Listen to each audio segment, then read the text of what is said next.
जटायु की मन में जो पीड़ा थी वो इस बात की पीड़ा नहीं थी कि मेरे पंख कट गए। जटायु को अभी भी इस बात का दर्द नहीं हो रहा है कि मेरे पंख कट गए, मैं मरने वाला हूं, इस बात की पीड़ा नहीं। लेकिन जटायु को पीड़ा किस बात की कि अरे मेरे हाथ कुछ नहीं लगा, मेरे हाथ कुछ नहीं लगा। मेरे एकहु हाथ न लागी, मेरे एक भी हाथ नहीं लगा। मेरे एकहु हाथ न लागी, एक हाथ न लागी।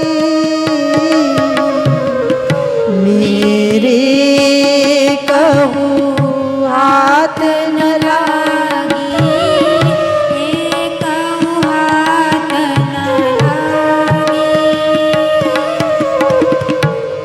कवितावली में गोस्वामी तुलसीदास जी यह पद वर्णन करते हैं। जटायु जी भूमि पर गिर पड़े, रावण लेकर सीता जी को आगे चल पड़ा लंका की ओर। लेकिन जटायु जी दर्द कराह रहे हैं, परंतु उनकी कराह इस बात के लिए नहीं है कि मुझे दर्द हो रहा है। उनकी कराह इस बात की नहीं, उनकी दर्द इस बात की नहीं है कि मेरे पंख कट गए, नहीं। अभी भी जटायु के मन में जो पीड़ा है वो इस बात की है कि हे प्रभु, हे राम जी, मेरे एक भी हाथ न लगा, रावण मेरे हाथ नहीं लगा। मेरे हाथ न लागी, एक हाथ न लागी। मेरे हाथ न लागी, एक हाथ न लागी, एक हाथ न लागी। मेरे एक हाथ न लागी। जटायु रो रहे हैं, पश्चाताप कर रहे हैं, मेरे एक भी हाथ नहीं लगा, रावण आते आते मेरे हाथ से निकल गया। कैसा पश्चाताप? बोले जैसे कोई जुआरी कुछ हार जाए, जैसे कोई व्यक्ति धोखे में सर्वस्व लुट जाए, अपना हार जाए, तो पश्चाताप करता है, हाय मेरा लुट गया, हाय मेरा सर्वस्व चला गया। जटायु को इस बात की पश्चाताप, गोस्वामी जी कहते जटायु रो इस बात से रहे हैं, एक हाथ न लागी, मेरे एक हाथ न लागी, मेरे अरे मेरे कुछ भी नहीं लगा, मैं सीता जी को भी ना बचा सका, मैं जानकी जी की रक्षा न कर सका, मैं रावण को जान से मार नहीं सका। रावण मूर्छित हो गया था, मैं सोचता था कि इस दुष्ट को मैं मार डालूंगा, इस दुष्ट का सिर अलग से कर दूंगा, लेकिन मैं क्या करूं ना, ये दुष्ट मेरे हाथ से चूक गया, मेरे हाथ से निकल गया, वो जानकी चली गई, वो जानकी भी मैं रक्षा न कर सका, मैं क्या करूं। एक हाथ न लागी, मेरे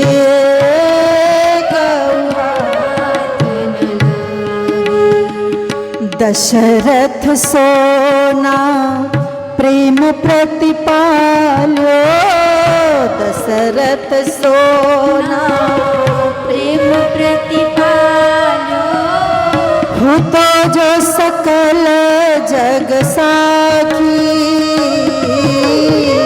हो तो जो सकल जग साखी। मैंने दशरथ जैसा प्रेम ना निभा पाया, मैंने पिता वाला रिश्ता नहीं निभाया, मैंने सीता को पुत्री कहा था, सीते पुत्री कर से जन त्रासा, लेकिन मैं पूर्ण रूप से पिता भी न बन पाया, मैं दशरथ जैसा प्रेम नहीं निभाया।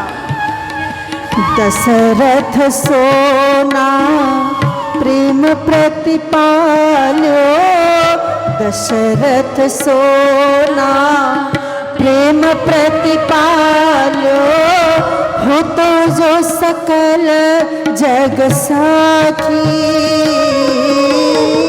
हो तो जो सकल जग बरबस हर तन साचर रावण, बरबस हर तन साचर रावण। बरबस कैसे, जैसे कोई कसाई, जैसे कोई दुष्ट कसाई गाय की रस्सी को खींचता हुआ, गाय को खींच करके कत्ल खाने की ओर लेकर के जाता है, वह गाय अपना मूंड हिलाते हुए छटपटाती है, वो जाना नहीं चाहती है। उसी तरह से ये दुष्ट रावण कसाई हमारी पुत्री सीता को लेकर के जा रहा था। जो सीता इतनी छटपटा रही थी, विलाप कर रही थी, जिसके विलाप से चराचर प्राणी संतप्त हो उठे थे, लेकिन मैं उन जानकी की रक्षा न कर सका। बरबस हर तन साचर रावण, बरबस हर हठी न जान की राखी, हठी न जा। मैं जानकी को अपने पास नहीं ला पाया, उस रावण के चंगुल से मैं जानकी को छुड़ा नहीं पाया। इस बात का मुझे दर्द है, इस बात का मुझे पश्चाताप है, इस बात का मुझे रोना है। जटायु रो रहे, अधकटे पंख हैं जटायु के, रक्त की धारा बह रही है जटायु के, लेकिन जटायु के नेत्रों से अश्रु बह रहे हैं कि हे नाथ, हे रघुनंदन, हे राघव, मैं जानकी को बचा न सका, मेरे हाथ कुछ नहीं लगा। एक हाथ न लागी मेरे,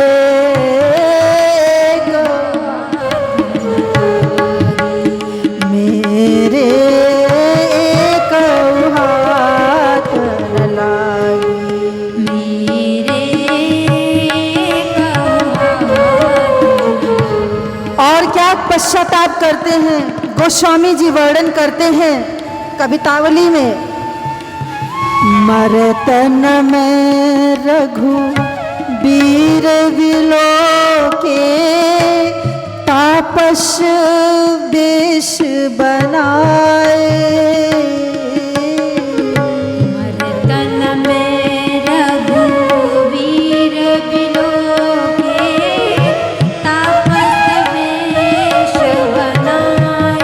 जटायु जी कहते हैं लगता है अब प्राण निकल जाएंगे, लेकिन क्या राम जी का दर्शन भी सुलभ नहीं हो पाएगा।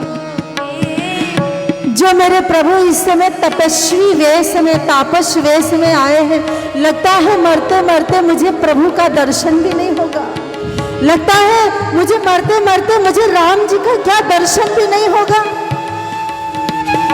मरतना मैं रघु वीर बिलोके, तापस वेश बनाए हो।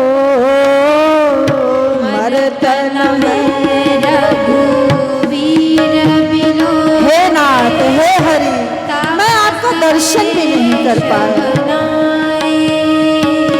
और चाहत चलना प्राण यह पापी, चाहत चलना प्राण यह पापी।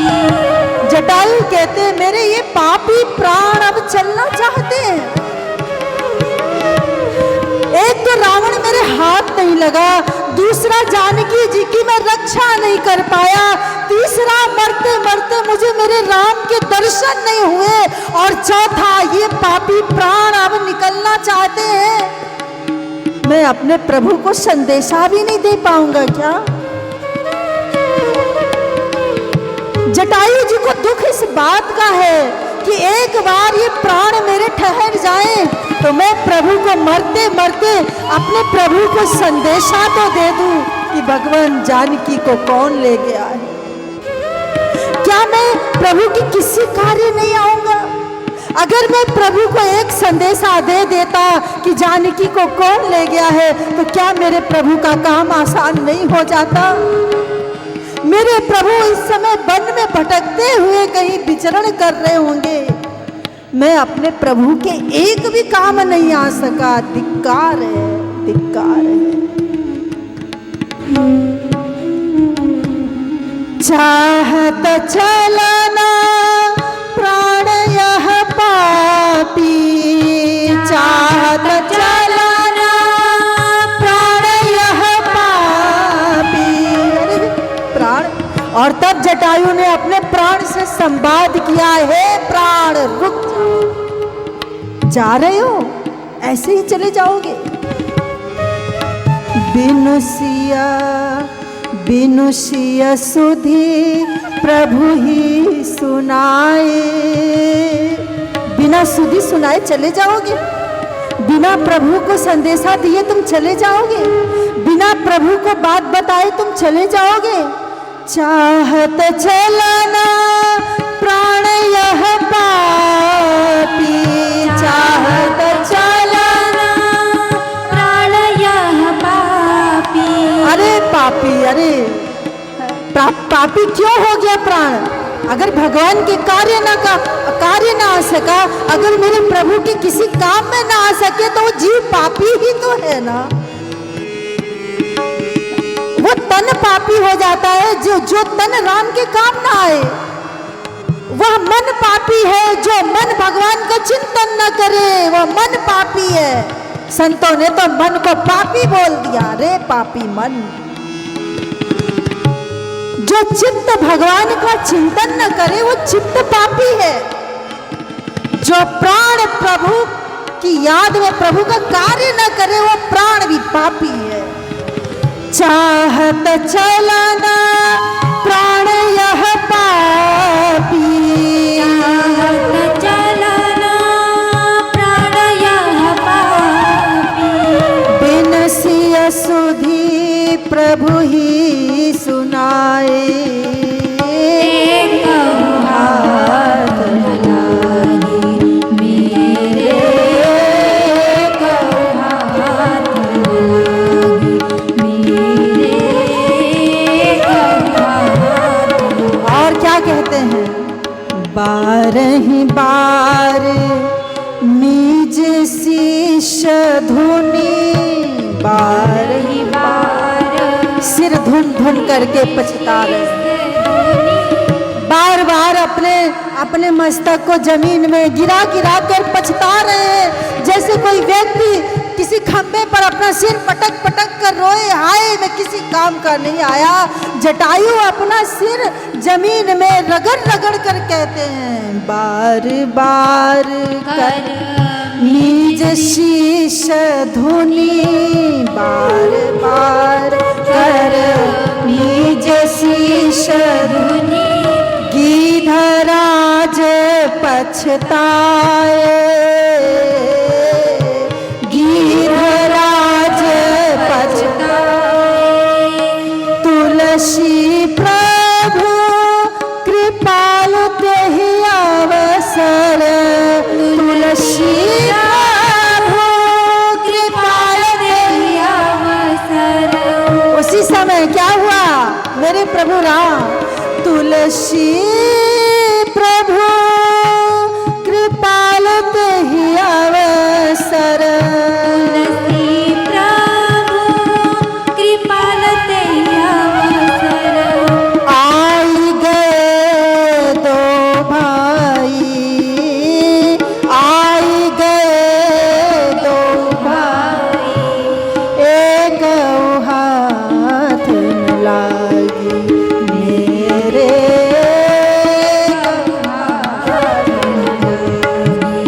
मेरे एक हाथ न लागी मेरे, एक हाथ न लागी। चाहत चलना प्राण यह पापी, चाहत चलना प्राण यह पापी। बिन सिय सुधी ही सुना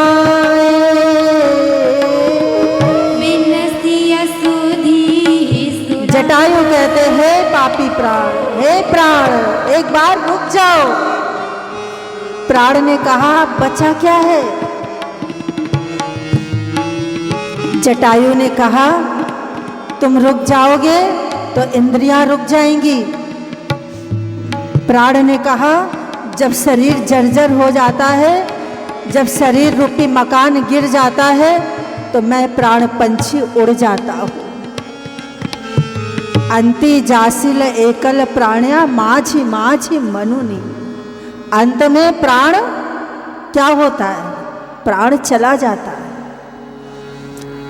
जटायु कहते हैं तुम रुक जाओगे ना तो इंद्रियों में ताकत आ जाएगी, तुम रुक जाओगे ना तो अंतःकरण रुक जाएगा, तुम रुक जाओगे ना तो थोड़ा शरीर में ठहराव आ जाएगा, और अगर तुम चले गए तो शरीर नष्ट हो जाएगा। प्राण कहते हैं कि अब बचा क्या है जटायु? जानते हो मैं कब निकलता हूँ? जब शरीर जर्जर हो जाता है ना, अंगम गलितम पलितम मुंडम दशन विहीनम जातम तुंडम। अंग अंग जब गल जाता है, या जब शरीर की कोई अंग पूरी तरह से सड़ जाता है, जब आपके शरीर का कोई अंग नष्ट होने लगता है ना, जब लीवर खराब हो जाए, जब किडनी पूरी तरह से खराब हो जाए, जब आंत खराब हो जाए, जब फेफड़े खराब हो जाए, जब हृदय गति एकदम से खराब हो जाए, तो प्राण कहते हैं कि फिर मैं नहीं रुकता। मैं तभी तक हूँ जब तक शरीर स्वस्थ है, मैं तभी तक हूँ जब तक शरीर के अंग स्वस्थ हैं। लेकिन एक बार अंगों में अगर किसी रोग ने घर बना लिया और घर बनाते बनाते बनाते बनाते उस अंग को काट दिया, सड़ा दिया, नष्ट कर दिया, तब उस समय प्राण देवता भी इस ऐसे ही निकल जाते हैं। बोले उसी प्रकार से जिस प्रकार से जब माटी का मकान जब गिरने वाला होता है, जब छत गिरने वाले होते हैं, तो लोग कहते अरे निकलो अब घर से बाहर, छत गिर जाएगा। जब छत गिरने वाला होता है, तुमको लग जाए कि अरे छत टूटने वाली है, तो क्या करोगे? भागोगे कि नहीं भागोगे?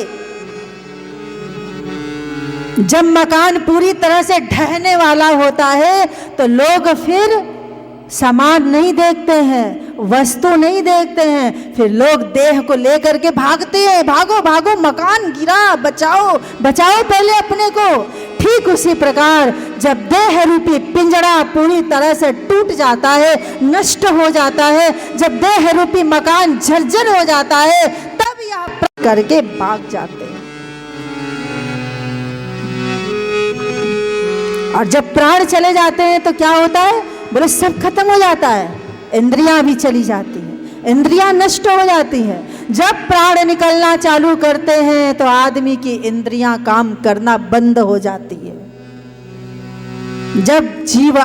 जब कोई व्यक्ति आईसीयू में चला जाता है और जब डॉक्टर भी हाथ खड़े कर देते हैं कि अब नहीं है बचा, अब प्राण अब कंठ तक आ गया, अब मुख तक आ गया, तो क्या होता है? बोले आंखें उलट जाती हैं, जबान मुंह में पड़ी की पड़ी रह जाती है,